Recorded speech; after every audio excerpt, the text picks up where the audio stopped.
I just finished making a tutorial here for people that I work with on how to focus stack an image and how to process an image that you have taken in flat light. And that's really not what I'm going to talk about here. I'm going to go on just a bit of a rant. And I'm going to talk about luminosity masks. I'm going to talk about TK actions, specifically. Tony Kuiper, I think, is a genius.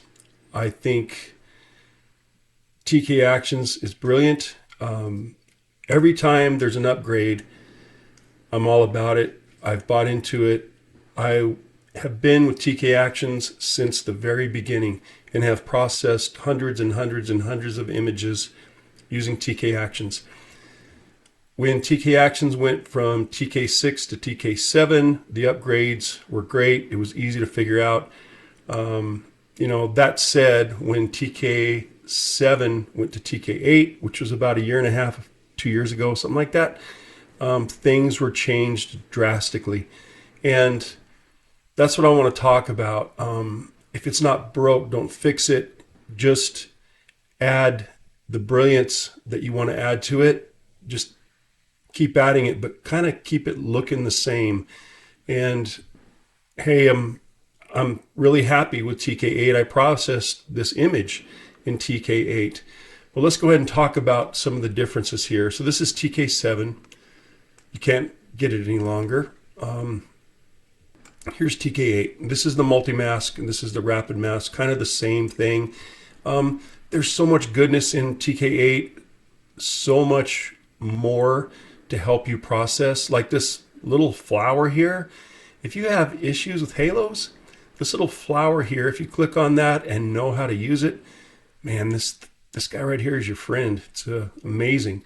But let's talk about what I think hopefully TK9 will look like and will help us that teach Photoshop and that teach TK actions. It'll be a lot easier for us and easier for our clients as well. So let me go to TK7 here. Let's do something here with it. I'm going to create a luminosity mask. There I just created a lights 1. Let's create a darks 3 luminosity mask. There we go. So now I have this right here, and in anything I wanted to do that's in white, these dark tones in here, I could manipulate.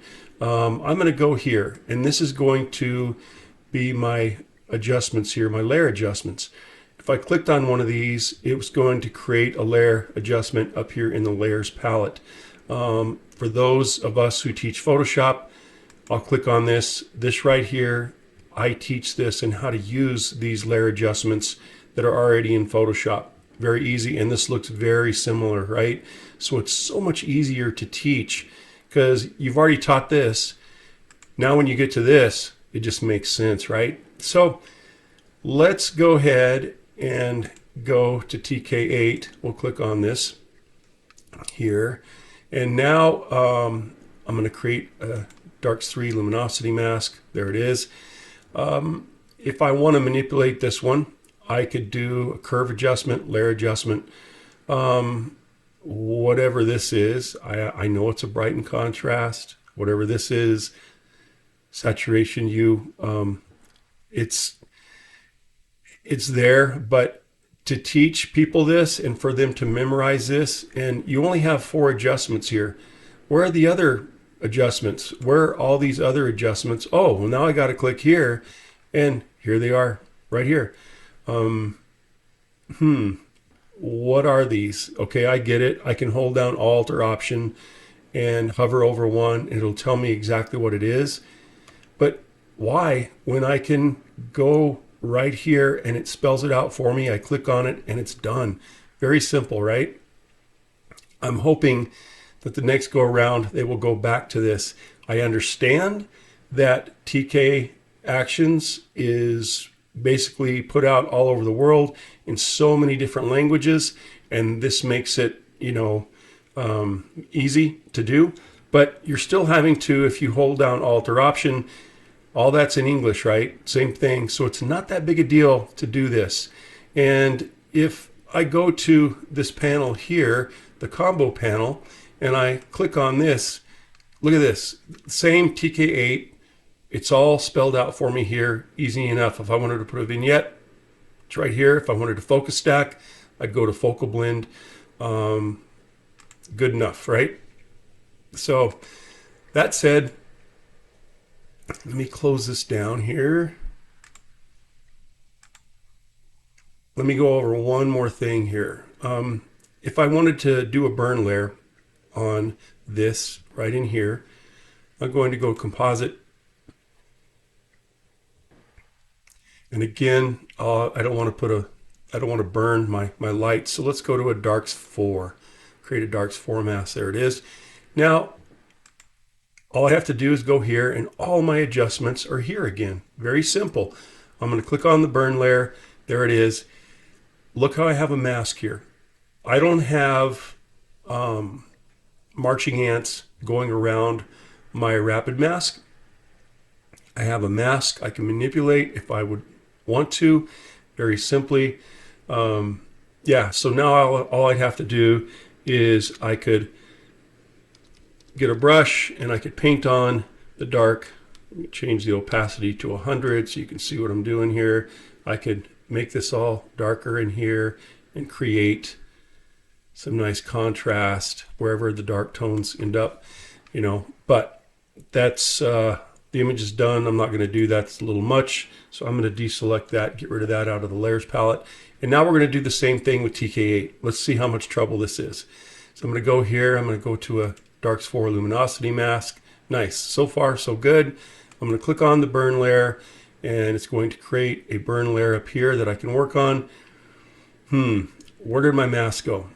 It's so nice to have a mask that you can manipulate. I can't stress it enough.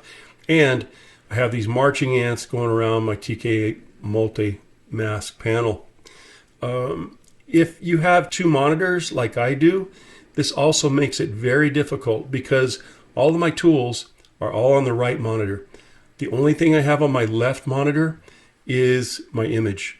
And it really makes it easy for me so I can completely concentrate on my image and I don't have all this stuff going on.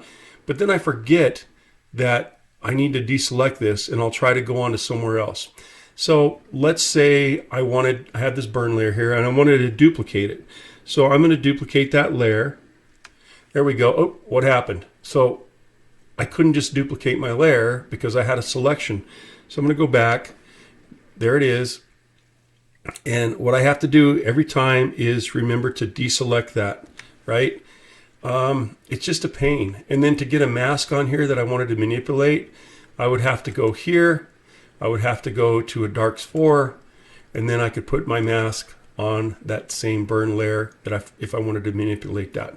It's just how I work. And yeah, hopefully, you know, these little things, these little nits can be worked out, I hope, in TK9. I know it's probably being developed now. That being said, Rant is over. I love TK8.